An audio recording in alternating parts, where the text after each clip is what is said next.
Well, we're on the Zoom call with our favorite movie reviewer, Jackson Murphy. How are you? Doing well, Randy. How about you? Very good. I'm very excited. There's some good movies I got a feeling out this weekend. Starting off with that one on Disney Plus. What's the name of it again? Oh, Luca. Luca, that's right. The brand new Pixar movie, and it's very sweet. I talked with director Enrico Casarosa and producer Andrea Warren. It's about a couple boys, Luca and Alberto, in Italy. They're human boys, but they're also sea monsters. And do they really have to hide their identity from everybody else? They meet a girl named Julia, and they get involved in this competition where they got to eat and they got to swim and they got to bike. It's a real triathlon.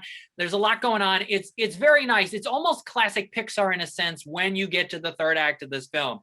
There are those heart-tugging moments that you know from those old classic Pixar movies like Toy Story 2 and Toy Story 3 and Finding Nemo and Monsters, Inc., and you get that, and I'm so glad. It's a nice film. It's got some fun elements to it. The characters really sparkle, so I do recommend the family checks out Luca this weekend on Disney+. Oh, perfect. I'm glad to hear that. Now, Kevin Hart has a new movie out this weekend, too.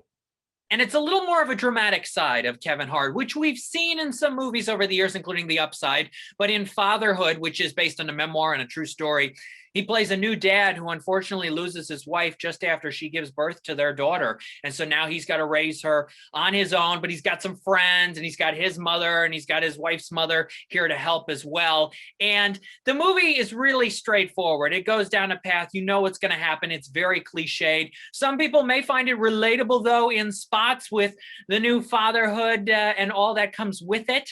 Yeah, Kevin Hart's all right. Alfred Woodard is in it as well. Lil Rel Howery. I just wish it had something new to say and wasn't so predictable and ordinary in a sense. So Fatherhood, if you are a fan of Kevin Hart's and you want to see him do a little more of a dramatic side to Kevin Hart, it is available on Netflix this weekend. It was going to be in theaters, but Netflix decided to pick it up for Father's Day weekend. Oh, perfect. Okay. And there's a new Samuel L.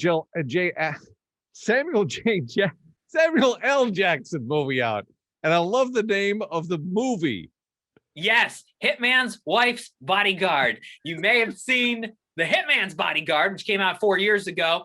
Him, Ryan Reynolds, Salma Hayek. Now they're all back in this. Antonio Banderas plays the villain, and Morgan Freeman's in it too, and he's got quite a role.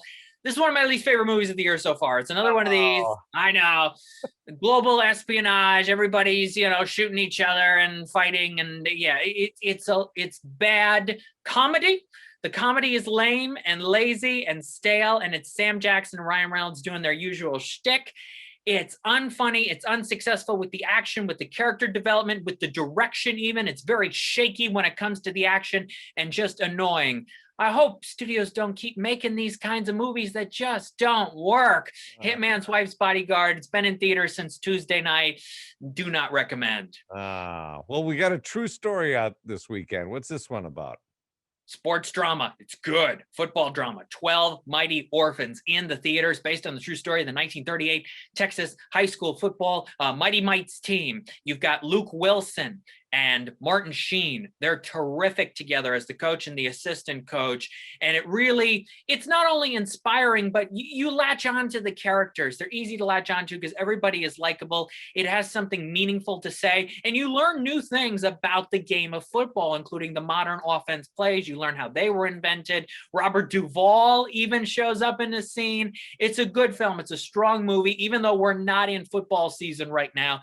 The themes that this movie offers are timeless. So I do recommend, especially for older audiences, check out 12 Mighty Orphans. Okay. And Kelsey Grammer's got a movie out. What's this one about? He plays a rock singer. Yes, it's called The Space Between. This is on digital. You can rent this on Redbox as well. Plays Mickey Adams, won a bunch of Grammys in the 70s, but then kind of went off the face of the earth. And when we meet up with him in 1996, he's gone a little crazy. He has. First 45 minutes of this movie are not good. Uncomfortable, weird, wacky. Eventually, we get to some decent moments, allow Kelsey to get a little more drama into the character. It's not a fantastic film. It really is not. But the highlights are seeing Kelsey in this role, and he sings all the songs, and there's a bunch of original songs. One of the guys from Weezer did all the songs. So, if you like Kelsey, it's a bit of a departure. Get through a rough first 45 minutes or so. You get to some okay moments for The Space Between on digital. I mean, just seeing Kelsey Grammer as a rock star, that's got to be worth He's the got the price. hair, he's got the long hair, and he's kind of washed up, wants to make the comeback. We've seen that before in the Meryl Streep movie, Ricky and the Flash, and several other stories. And now we get this version of it, which, it's not great, but it's got its moments. Paris Jackson is in it too. Michael Jackson's daughter, in a rare acting role for her. I think she's trying to get into the acting biz a little more. So if you're a fan of hers, she is in this movie quite a lot. All right. Jackson Murphy, always giving us good reviews. Where can people find your stuff? It's all at Twitter at LCJ Reviews, Instagram at LightsCamJackson, and at lights-camera-jackson.com. All right. Have a great weekend. You too. Enjoy Father's Day weekend, everybody. Thanks.